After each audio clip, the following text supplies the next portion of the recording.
हिंद। स्वागत है आप सभी का हमारे YouTube channel Ashutosh Pandey all rounder classes और एसएससी जीडी स्पेशल के साथ मानव प्रतिरक्षा रोग एसएससी जीडी के लिए। और इससे पहले हमने विटामिन के टॉपिक आपको पढ़ा दिए हैं और अन्य हिंदी के टॉपिक पढ़ाए हैं। टॉपिक को छाट छाट के पढ़ाया जा रहा है क्योंकि एसएससी जीडी के एग्जाम चल रहे हैं और अब ज्यादा एग्जाम बचे नहीं है। जिनके एग्जाम है वो इस वीडियो को देख सकते हैं और जिनके एग्जाम भविष्य में होने वाले हैं वो भी देख सकते हैं, क्योंकि अब इसके एग्जाम खत्म होने वाले हैं। इसलिए हम उसी को पढ़ा रहे हैं जो एग्जाम में आने के चांसेज हैं। तो सीधे चलते हैं अपने हम क्वेश्चन पे और आंसर पे। तो ट्रेकोमा रोग होता है किसके द्वारा होता है? ट्रेकोमा रोग तो वायरस के द्वारा होता है। चार ऑप्शन थे, हमने चार ऑप्शन को हटा के सिर्फ एक को रखा है क्योंकि याद करेंगे आप इसको जल्दी से। तो ट्रेकोमा रोग होता है वायरस के द्वारा। एडवर्ड जेनर ने किस रोग के टीके का खोज किया था? तो चेचक के टीके का। एडवर्ड जेनर ने किस रोग के टीके का खोज किया था? तो चेचक के टीके का खोज किया था। और खेसारी दाल खाने से कौन सा रोग उत्पन्न होता है? खेसारी दाल खाने से कौन सा रोग उत्पन्न होता है? तो लेथाइरिज्म। खेसारी दाल खाने से लेथाइरिज्म नामक रोग उत्पन्न होता है।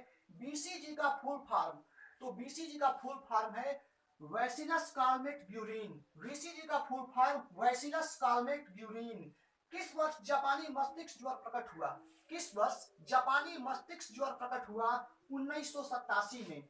मच्छर भगाने वाली दवाओं में सक्रिय रसायन है एलिथ्रीन। मच्छर भगाने वाली दवाओं में सक्रिय रसायन है एलिथ्रीन। कालाजार रोग का जीवाणु है लेशमानियम। काला रोग जीवाणु है, काला रोग का जीवाणु है लेशमानियम। और खसरा रोग उत्पन्न होता है विषाणु के द्वारा। खसरा रोग किसके द्वारा उत्पन्न होता है? विषाणु के द्वारा। चार ऑप्शन दे दिया जाएगा, जीवाणु, विषाणु, बैक्टीरिया, जिसमें आप इसमें विषाणु मारेंगे। और अब टाइफाइड में शरीर का कौन सा अंग प्रभावित होता है? आंत। टाइफाइड में शरीर का कौन सा अंग प्रभावित होता है? आंत होता है। और मलेरिया रोग की प्रभावित औषधि पुनैन का निष्कर्षण किया जाता है सिलिकोना की छाल से किया जाता है। मलेरिया रोग की प्रभावित औषधि पुनैन का निष्कर्षण सिलिकोना की छाल के द्वारा किया जाता है।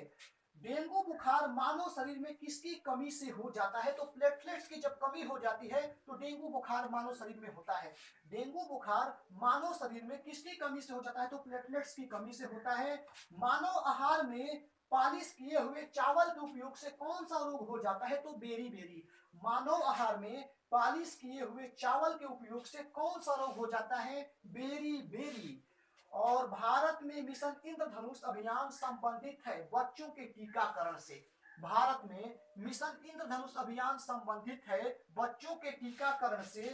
एंटीजन का मुख्य गुण है एंटीबॉडीज का निर्माण करना। एंटीजन का मुख्य गुण क्या है? एंटीबॉडीज का निर्माण करना।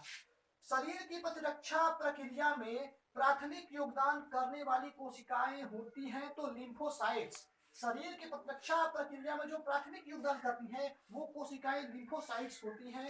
एंटीबॉडीज किसमें बनते हैं? तो लिम्फोसाइट्स में ही बनते हैं। एंटीबॉडीज लिम्फोसाइट्स में बनते हैं। कैंसर रोग के उपचार में किस रेडियो एक्टिव पदार्थ का उपयोग किया जाता है? तो कोबाल्ट 60 का। कैंसर रोग के उपचार में किस रेडियो एक्टिव पदार्थ का उपयोग किया जाता है? कोबाल्ट 60 का। और सिफिलिस एक लैंगिक प्रसरित रोग है जो उत्पन्न होता है ट्रिपोनेम पैलिडम द्वारा।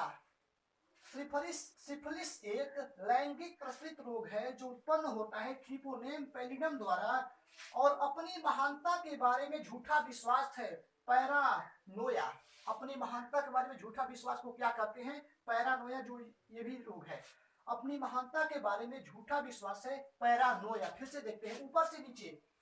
ट्रेकोमा रोग होता है वायरस के द्वारा। ट्रेकोमा रोग किसके द्वारा होता है? तो वायरस के द्वारा हो जाता है। और एडवर्ड जेनर ने किस रोग के टीके का खोज किया था? चेचक के टीके का।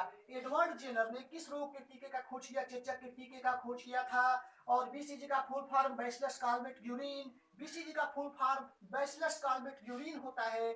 और खेसारी दाल खाने से कौन सा रोग होता है? तो लेथाइरिज्म। खेसारी दाल खाने से कौन सा रोग होता है? लेथाइरिज्म होता है। किस वर्ष जापानी मस्तिष्क ज्वर प्रकट हुआ? 1987 में। किस वर्ष जापानी मस्तिष्क ज्वर प्रकट हुआ?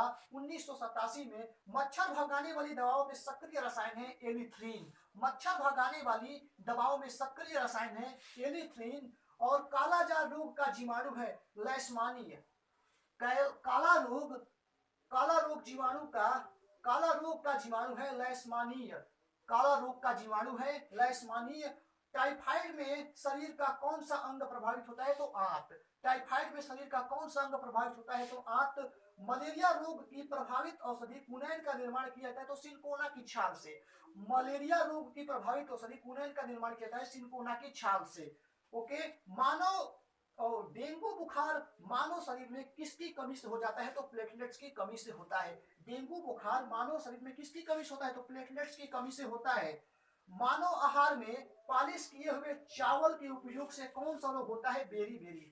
मानव आहार में पालिश किए हुए चावल के उपयोग से कौन सा रोग होता है? तो बेरी बेरी होता है। भारत में मिशन इंद्रधनुष अभियान संबंधित है बच्चों के टीकाकरण से। भारत में मिशन इंद्रधनुष अभियान संबंधित है बच्चों के टीकाकरण से। और एंटीजन का मुख्य गुण है एंटीबॉडीज का निर्माण करना। एंटीजन का मुख्य गुण है एंटीबॉडीज का निर्माण करना। और एंटीबॉडीज होते हैं प्रोटीन्स। एंटीबॉडीज क्या होते हैं? प्रोटीन्स, जो मैंने पहली बार में नहीं पढ़ाया, इसको फिर से दिखा देते हैं। एंटीबॉडीज होते हैं प्रोटीन्स। एंटीबॉडीज क्या होते हैं? तो प्रोटीन्स होते हैं।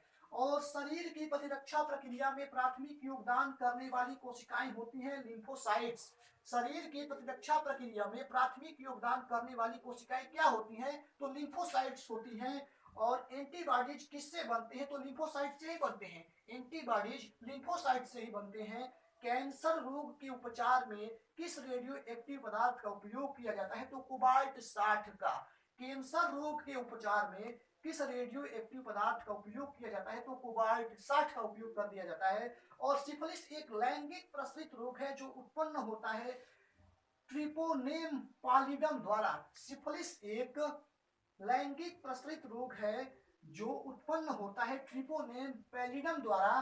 और अपनी महानता के बारे में झूठा विश्वास है पैरानोया। अपनी महानता के बारे में झूठा विश्वास है पैरानोया। तो इसी के साथ मिलेंगे हम अगले वीडियो में। जय हिंद।